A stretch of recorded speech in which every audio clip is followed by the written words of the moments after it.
আরও একটি অঙ্ক, সেটা হচ্ছে খতিয়ানের একটি অঙ্ক। তো এই অঙ্কটা হচ্ছে তোমাদের মূলত হিসাব প্রক্রিয়ার একটি অঙ্ক। তো চলো বেশি কথা না বাড়ি শুরু করি আমাদের আজকে ভিডিওটি। Ledger balance of Pal and sons on December 31, 2015। তো ক্যাপিটাল ছিল 2,50,000 টাকা, বাংলাতেই বলছি। পারচেস ক্রয় ছিল তোমার 1,50,000 টাকা, বিক্রয় ছিল 2 লক্ষ টাকা। ওয়াজেস শব্দের অর্থ হচ্ছে মজুরি, মজুরি ছিল তোমার 15,000 টাকা। তারপর হচ্ছে প্রিপেড স্যালারিস, মানে এটা ছিল তোমার 20,000 টাকা। তারপরে রেন্ট, এটা ছিল 15,000 টাকা। অ্যাকাউন্ট রিসিভেবল 75,000 টাকা। অ্যাকাউন্ট রিসিভেবল শব্দের অর্থ হচ্ছে তোমার প্রাপ্য হিসাব, ঠিক আছে। যাই হোক, অ্যাকাউন্ট পেয়াবল পদয় হিসাব, লোন ছিল এত টাকা, ফার্নিচার ছিল এত টাকা, এবং ইনভেস্টমেন্ট ছিল তোমার 1,85,000 টাকা।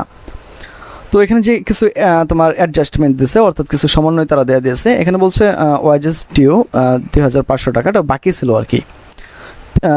প্রিপেড স্যালারিস মানে অগ্রিম। তো আমাদের ফেসবুক গ্রুপ হচ্ছে যেটা BD study apps by Abdullah, আর আমাদের ফেসবুক পেজ হচ্ছে যেটা বিডি স্টাডি অ্যাপস। তো তুমি চাইলে এগুলোতে অ্যাড হয়ে যেতে পারো। তো অ্যাড হলে আমাদের সম্পর্কে অনেক কিছু জানতে পারবা। স্যালারি যেটা দেওয়া হয়েছিল এর মধ্যে এক্সপায়ার্ড হয়ে গেছে 10,000 টাকা। স্যালারি ইজ নট রেকর্ড, মানে রেকর্ড করা হয়েছিল না, অন্তর্ভুক্ত করা হয়েছিল না তোমার 15,000 টাকা, এটা তোমাকে অন্তর্ভুক্ত করে দিতে হবে।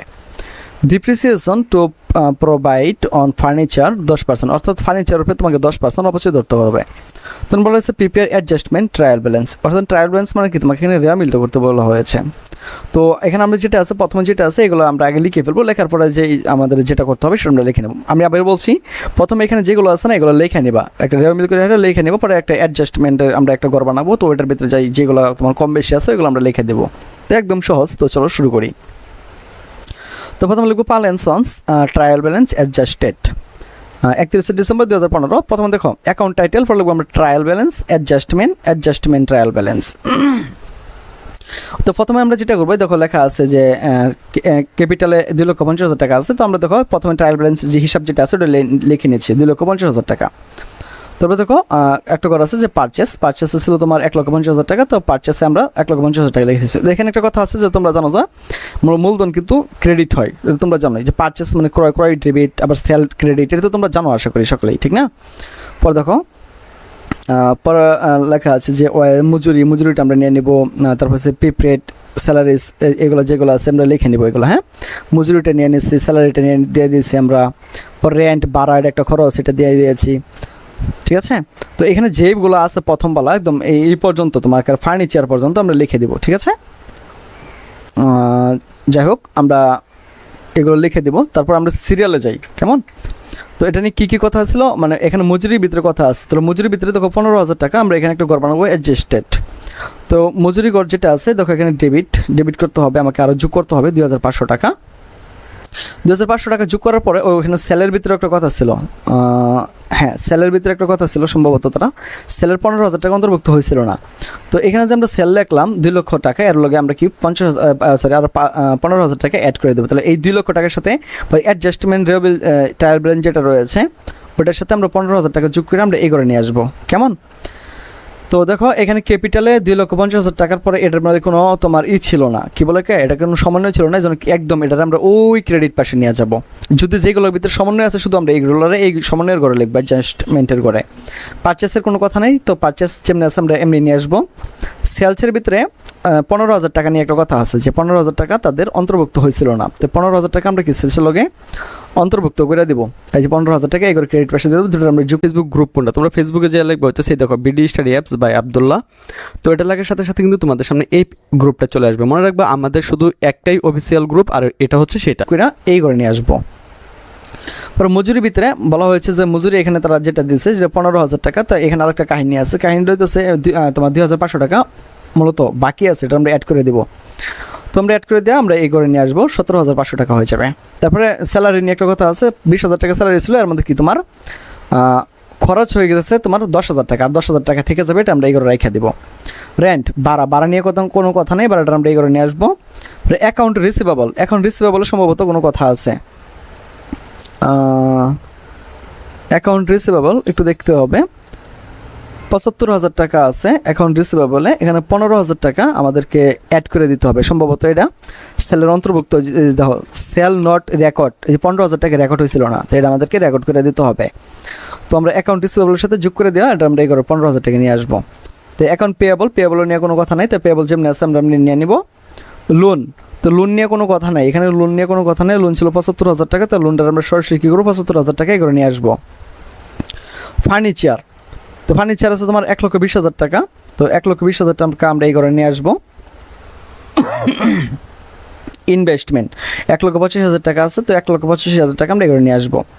এখন হইতেছে যে ওয়াজেস পেয়েবল, তো ওয়াজেস পেয়েবলের যে একটা হিসাব আছে, ওয়াজেস পেয়েবলের আমার হিসাবটা দেখতে হবে মূলত 2,500 টাকা সম্ভবত। ওয়াজেস পেয়েবল এটার জন্য আমাদেরকে একটা আলাদা এন্ট্রি দিতে হবে, তো 2,500 টাকা আমরা আবার এটা 2,500 টাকা করে দিয়ে দেবো। স্যালারিস এক্সপেন্স 10,000 টাকা ওই যে আমরা বাদ দিয়েছিলাম না এখানে, যে তোমার অগ্রিম যেটা দেওয়া দিয়েছিল, ঠিক আছে, ওটা যেটা খরচ হয়েছে ওটা আমরা এখানে দেখিয়ে দেবো। স্যালারিস এক্সপেন্স 10,000 টাকা 10,000 টাকা এগুলো দেখিয়ে দিব। তো ডেপ্রিসিয়েশন, ওই যে মনে আছে কিনা ফার্নিচারের উপরে কিন্তু তোমাকে 10% ধরতে হবে, তো এইটা আমরা এই ঘরে মূলত তোমার হচ্ছে সমন্বয়ের ঘরে দেখাবো, এবং তারপর হচ্ছে মানে সমন্বিতরা মিলে ঘরে আমরা আবার দেখিয়ে দেবো। এরপর হবে একুমুলেটেড ডেপ্রিসিয়েশন, এটাকেও আমরা আবার তোমার ক্রেডিটের ঘরে দেখিয়ে দেবো।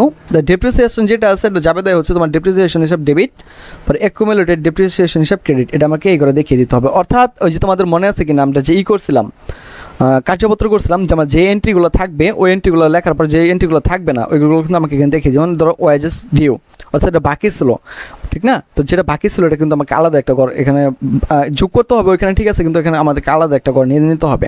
যেমন ওয়াজেস পেয়েবল মানে প্রদেয়, ঠিক আছে, যেটা বাকি ছিল আর কি 2,500 টাকা। স্যালারিস এক্সপেন্স, তোমার স্যালারি নিয়ে একটা কথা ছিল এখানে, যে তোমার হইতেছে স্যালারি নিয়ে একটা কথা ছিল, সেটা হইতেছে স্যালারিস 20,000 টাকা, পর স্যালারি পেড 10,000 টাকা তোমার এক্সপায়ার্ড হয়ে গেছিলো, ঠিক আছে, এই জন্য 10,000 টাকা আমাকে আবার এখানে দেখাতে হবে, যে স্যালারিস এক্সপেন্স 10,000 টাকা আমাকে এটা সম্মানিত রমিলে করে নিতে হবে। তারপর হচ্ছে ডেপ্রিসিয়েশন এক্সপেন্স, অর্থাৎ অবচয় হিসাব আমাকে ইয়ার উপরে ধরতে হবে তোমার আসবাবপত্রের উপর, তো এখানে 12,000 টাকা নিতে হবে। অর্থাৎ তোমার যে আসবাবপত্রটা যেটা আছে, আসবাবপত্রটা ছিল সম্ভবত ফার্নিচার 1,20,000 টাকা, এই ফার্নিচারের উপরে তোমাকে 10% ধরতে হবে, তাহলে পাই যাবে 12,000 টাকা, ঠিক আছে। এরপর লাগবে আবার একুমুলেটেড ডেপ্রিসিয়েশন, এটার জন্য আরেকটা যাবে, তো এটা হয়ে যাবে 12,000 টাকা। তো এখন তুমি সবগুলো ঘর যদি যোগ করে দাও তাহলে তোমার টোটাল ব্যালেন্সটা চলে আসবে। তো আশা করি তোমরা অঙ্কটি বুঝতে পেরেছ। তো অবশ্যই তোমরা 2-3 বার দেখে নিও, তো আশা করি এরপর তোমাদের এটা নিয়ে আর কোনো সমস্যা থাকবে না। তো আজ এখান থেকে বিদায় নিচ্ছি, কথা হচ্ছে আবার একটা নতুন ভিডিওতে। সে পর্যন্ত সকলে ভালো থাকো, সুস্থ থাকো এবং সাথে থাকো বিডি স্টাডি অ্যাপসের। Welcome to BD study apps. Hello প্রিয় শিক্ষার্থী, তো তোমরা যারা ডিগ্রি দ্বিতীয় বর্ষে রয়েছ, আজকের এই অঙ্কটি তোমাদের জন্য। তো আজকে আমরা করবো দ্বিতীয় অধ্যায়ের 2 নম্বর অঙ্কটি। তো চলো বেশি কথা না বাড়িয়ে শুরু করি আমাদের আজকের অঙ্কটি। Milton construction company purchase A mixer machine on January 1, 2010 for টাকা 2,90,000। অর্থাৎ মিল্টন কনস্ট্রাকশন নামের কোম্পানি কী করছে, একটা মিক্সার মেশিন ক্রয় করেছে যেটার মূল্য ছিল 2,90,000 টাকা। The machine is expected to have a useful life of 5 years। তো এই মেশিনটার আয়ুষ্কাল ধরা হয়েছে 5 বছর। অ্যান্ড রেসিডিয়াল ভ্যালু অফ টাকা 30,000। মনে রাখবা রেসিডিয়াল ভ্যালু বা সেলভেজ ভ্যালু এগুলো সবগুলো হচ্ছে ভগ্নাবশেষ মূল্য, অর্থাৎ 5 বছর পরে এই মেশিনটার মূল্য হবে 30,000 টাকা। The company engineer estimated that the mixer machine will have a useful life of তোমার হচ্ছে 5,500 আওয়ার্স। তো এখানে দেখছে যে মূলত ইঞ্জিনিয়াররা বলছে যে এই কোম্পানি মূলত এই মেশিনটা 5,500 আওয়ার্স কাজ করতে পারবে। আচ্ছা, ইট ইউজ 1200 আওয়ার, 2010-এ 1200 আওয়ার চলছে, পরে 2300 আওয়ার চলছে হচ্ছে তোমার 2011-তে, এবং 1875 আওয়ার ঘন্টা চলছে 2012-তে, এবং 750 আওয়ার চলছে 2013-তে, এবং তোমার 375 আওয়ার চলছে 2014-তে। তো এরকম একটা কথা হইতে পারে যে তোমাকে অনেক সময় যে এরকম দিবে না যে কত আওয়ার চলছে, শুধু বলবে 5 বছরের কথা। তো এরকম অঙ্ক সামনে আসবে, তো আমি তোমাদেরকে সেখানে সেটা দেখিয়ে দেবো। The company years ended December 31, okay. Required বলছে যে compute the depreciation expense the caring of value from 2010 থেকে 14 সাল পর্যন্ত ফলোয়িং মেথডস। অর্থাৎ আমাকে এটার অবচয়গুলো দেখাতে হবে 2010 থেকে 14 সাল পর্যন্ত। একটা হচ্ছে আওয়ারলি মেথড, মানে ঘন্টা হারে দেখাতে হবে, আর একটা হচ্ছে এটা হবে সাম, ডাম না, এটা হবে সাম, SUM, some of year digit method. একটা হচ্ছে আমাকে মানে আওয়ারলি মেথডটা দেখাতে হবে, আর একটা হচ্ছে আমাকে সাম অফ ইয়ার ডিজিট মেথড দেখাতে হবে। তো আমরা 1 নাম্বার যেটা করবো সেটা হচ্ছে calculation of depreciation under hourly method. তো এটার একটা সূত্র রয়েছে, যেমন ডিপ্রিসিয়েশন পার আওয়ার, এটা হবে cost minus সেলভেজ value estimated working hours.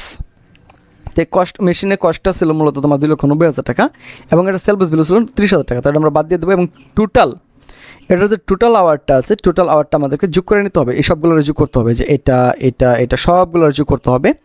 যোগ করার পর আমরা পাবো হচ্ছে 6,500 আওয়ার্স। ঠিক আছে, এখন আমাকে যেটা করতে হবে, এটা থেকে এটা বাদ দিব, বাদ দেওয়ার পরে আমি এই টাকাটা পাবো।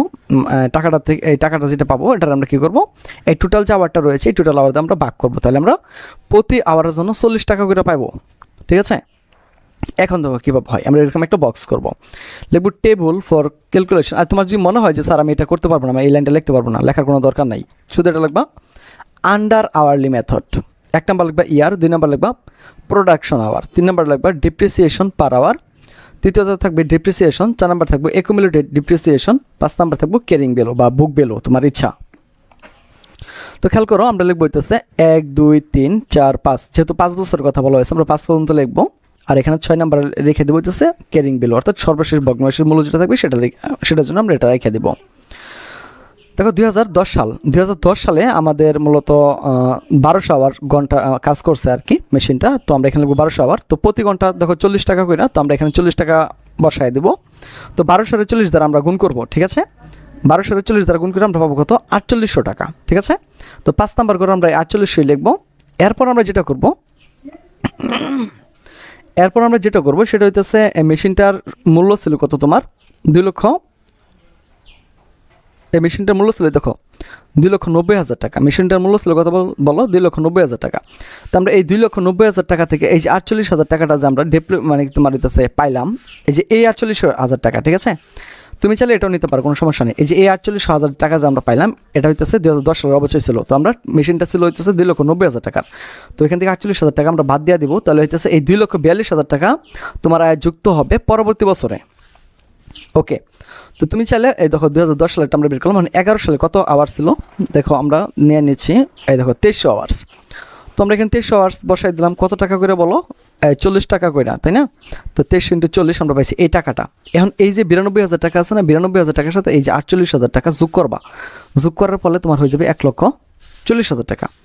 এখন এই যে এই পাশে যে 2,42,000 টাকা পাইছিলাম, এই 2,42,000 টাকা এই করে নিয়ে আসবা, আবার এখান থেকে এই 92,000 টাকা পাইছি না, এটা বাদ দিয়ে দিবা, বাদ দিয়ে দিলে হয়ে যাবে তোমার 1,50,000 টাকা।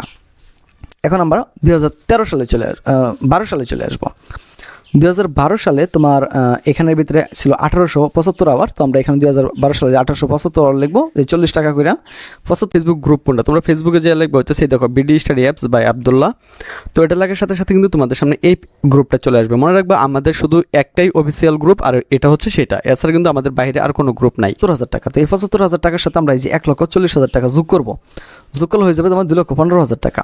তো এখানে 2,15,000 টাকা হলে কোনো সমস্যা নাই। তো দেখো এখানে আমার কিন্তু রয়েছে 1,50,000 টাকা, আমি 1,50,000 টাকা নিচের ঘরে নিয়ে আসবো। আবার এখানে তোমার খরচ পাইছি আমি কত, মানে অবশ্যই পাইছি 75,000 টাকা। তো আমি 1,75,000 টাকা থেকে 50,000 থেকে 75,000 টাকা বাদ দিব, থাকবো আমার 75,000 টাকা। এখন 2013 সালে চলে আসবো আমরা। তো দেখো 2013 সালে তাদের কাজ করছিল 750 আওয়ার।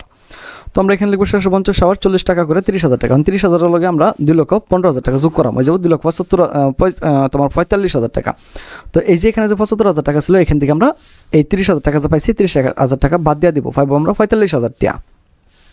এখন 2014 সালে যে কথাটা হয়েছে, এখানে তখন তারা 375 আওয়ার ব্যবহার করছিল। তো আমরা এই লিখবো 375 আওয়ার, 40 টাকা করে 15,000 টাকা। এই 15,000 লগে এই 2,45,000 আমরা যোগ করবো, হয়ে যাবে 2,60,000। এখন তখন আমার 45,000 টাকা ছিল না, 45,000 টাকা থেকে আমি এই যে 15,000 টাকা যে পাইলাম এটা বাদ দিয়ে দেবো, তাহলে রইল কত আমার বলো, 30,000 টাকা সার্ভিস বলো রইল। কিন্তু তারা আমাদেরকে বলে দিয়েছিল যে এটার বছর মানে তোমার এস্টিমেটেড মানে বছরগুলো যে বলছে, ওই বছরগুলো যাওয়ার পরে যে রেসিডিয়াল ভ্যালু বা তোমার হচ্ছে সেল বেস ভ্যালু 30,000 টাকা থাকবে। তো এই 30,000 টাকা কিন্তু এখানে রয়ে গেল। তো আশা করি অঙ্কটা তোমরা বুঝতে পেরেছ। তো এরপর যেটা করবো সেটা হচ্ছে আমরা সাম অফ ইয়ার ডিজিট মেথডে এটা করে নেব। তো এখানে আমাদেরকে যেটা করতে হবে, সবগুলো ইয়ার আমরা যোগ করব। যেমন ধরো এরকম করতে পারো, স্যার এটা কীভাবে, দেখো প্রথমে 5 বছর, মানে 5 বছরের জন্য কিন্তু আমরা মেশিনটা কিনছিলাম। তো 5 বছর, 4 বছর, 3 বছর, 2 বছর, 1 বছর, এটা নিয়মই, এটা তোমাকে কীভাবেই করতে হবে। তাহলে আমরা পাইলাম 15 বছর।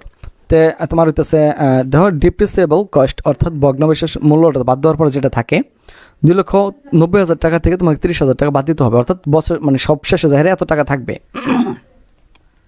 পাইলাম হচ্ছে আমরা 2,60,000 টাকা। তুমি যে কো যে স্যার আমি এটা লিখবো না, আমি এটা লিখতে পারবো না, তো লেখার কোনো দরকার নাই, তুমি লিখবো হচ্ছে under sum of years digit method. তোমরা আগেরটার মতো লিখবো year depreciable cost depreciation accumulative depreciation carrying value বা বুক ভ্যালু, এভাবে একটা গড় করবো। 2010 সাল 2,60,000 টাকা আমরা পাইছি না, এরকম 2010, 11, 12, 13, 14 সবগুলোর ভিতরে 2,60,000 টাকা আমরা লিখে ফেলবো। এটা হচ্ছে সাম অফ তোমার ডিজিট মেথড যেটা রয়েছে এই মূলত এই পদ্ধতিতে 2,60,000, ঠিক আছে।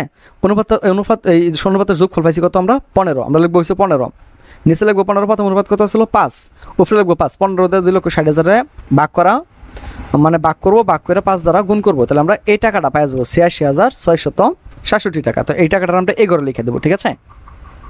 পরে আমরা যেটা করবো, এই দেখো এখানে রয়েছে কিন্তু 2,03,033। স্যার এই টাকাটা কীভাবে হইলো? মনে রাখতে হবে আমার মেশিনের মূল্য ছিল কত 2,90,000 টাকা না, আমি এই যে 86,667 টাকা যে পাইলাম এই টাকাটা আমি এই 2,90,000 টাকা থেকে এখানে বাদ দিলেও, স্যার এটা তো বাদ দিয়ে দিচ্ছেন, বাদ দিলেও এই 2,90,000 টাকা থেকে আমার 86,667 টাকা বাদ দিতে হবে, বাদ দিলে আমার এই যে এই টাকাটা থাকবে। তো আশা করি তোমরা বুঝতে পেরেছ। পরে আবার 2011 সালে এখানে বছর ছিল কত 4 না, উপরে লিখবো 4, নিচে লিখবো 15, ভাগ দিব 2,60,000 15 দিয়ে 4,000 গুণ করবো, আমরা এই টাকাটা পাই যাবো, ঠিক আছে। কারণ এই টাকাটার সাথে আমরা এই টাকাটা যোগ করবো, অর্থাৎ এই টাকাটার সাথে এই টাকাটা যোগ করে আমরা এই ঘরে বসাই দেবো, ঠিক আছে। এখন দেখো এই যে টাকাটা আছে না 69,333, আমরা এই যে 2,03,033 টাকা থেকে আমরা এই টাকাটা বাদ দিব, বাদ দেওয়ার পর আমার এই টাকাটা থাকবে, ঠিক আছে। তারপর দেখো 2,60,000 ঠিক আবার পরের অনুপাতে চলে আসবো 3, তো উপরে লিখবো 3, 15 দ্বারা ভাগ করবো, 3 দ্বারা গুণ করবো, এই টাকাটা পাবো। তো এই 52,000 টাকার সাথে এই টাকাটা আমরা যোগ করবো, এই টাকাটা পাওয়া যাবো। পরে এনে যদি 1,34,000 টাকা ছিল, এই টাকাটা থেকে আমরা 52,000 টাকা বাদ দিয়ে দিব, আমরা 82,000 টাকা পাওয়া যাবো। পরে আমরা আবার সেম আগের মতোই উপরে লিখবো হইতেছে 2, ঠিক আছে। 2, 15 দ্বারা ভাগ করবো, 2 দ্বারা গুণ করবো, এই টাকাটা পাবো। পরে এটা লগে এই টাকাটা যোগ করবো, এই টাকাটা আমরা পাওয়া যাবো। পরে এই যে এই টাকাটা যা আছে এই টাকাটা আমরা 82,000 টাকা থেকে বাদ দিয়ে দিব, তাহলে আমরা এই টাকাটা পাওয়া যাবো, ঠিক আছে। এবং 14 সালে যেটা করবো আমরা এটা 12, দেখো আমরা কিন্তু আছি যে 5, 4, 3, 2, এখন কত হবে 1 হবে না, যে প্রথম বর্ষটা এখানে চলে আসবে। তো ভাগ করে আমরা এই টাকাটা পাইছি, এখন এই টাকাটার সাথে আমরা এই টাকাটা যোগ করবো, যোগ করলে আমরা এই টাকাটা হয়ে যাবে। তারপর আমরা যেটা করবো এই যে আমরা 47,000 টাকা যা পাইছিলাম এন থেকে আমরা যেটা করবো এই টাকাটা বাদ দিয়ে দিব, ঠিক আছে। বাদ দেওয়ার পরে আমার যে টাকাটা থাকবে এটাই হবে এই টাকাটা। তো এটার আরও একটা পদ্ধতি আছে স্যার, আরেকটা পদ্ধতি কি ওটা আরেকটু সহজভাবে বুঝতে চাই। এই যে এখানে যে টাকাটা আছে এই টাকাটা কিন্তু আমরা 2,90,000 টাকা থেকে বাদ দেওয়া আমরা এই টাকাটা পাইছি, পরে এটা লোকে যোগ করে এই টাকাটা পাইছি। এই যে তুমি যে 2,90,000 টাকা আছেন ওই টাকা থেকে এটা বাদ দিবা, তুমি এই টাকাটা পাই যাবা। পরে আবার কিন্তু আমরা এই যে এই টাকাটা পাইছি, ঠিক আছে, এটা লোকে এই টাকার লোকে যোগ করেছিলাম, এটা পাইছিলাম আমরা এই টাকাটা। কী করবো 2,90,000 টাকা থেকে এই টাকাটা বাদ দিবা, পাইবা তুমি এই টাকাটা। এরপরে তুমি যেটা করবে এটা লোকে এই টাকাটা যোগ করে এই টাকাটা পাই যাবে, পর 2,90,000 টাকা থেকে এটা বাদ দিবা, তুমি পাই যাবে। তো এরপর যেটা করতে হবে তুমি এই টাকার লোকে এই টাকা যোগ করে পাইবা এই টাকাটা, পর 2,90,000 টাকা থেকে এই টাকাটা তুমি বাদ দিয়ে দিবা, তো তুমি 30,000 টাকাটা পাই যাবে। এটা হইতেছে একদম একটা সহজ পদ্ধতি, ঠিক আছে। তো আশা করি তোমরা এটা বুঝতে পেরেছো। তো আজকে এখান থেকে বিদায় নিচ্ছি, গত হচ্ছে আবার একটি নতুন ভিডিওতে। সে বন্ধু সকলে ভালো থাকো, সুস্থ থাকো এবং সাথে থাকো ভিডিও স্টাডি অফিসার।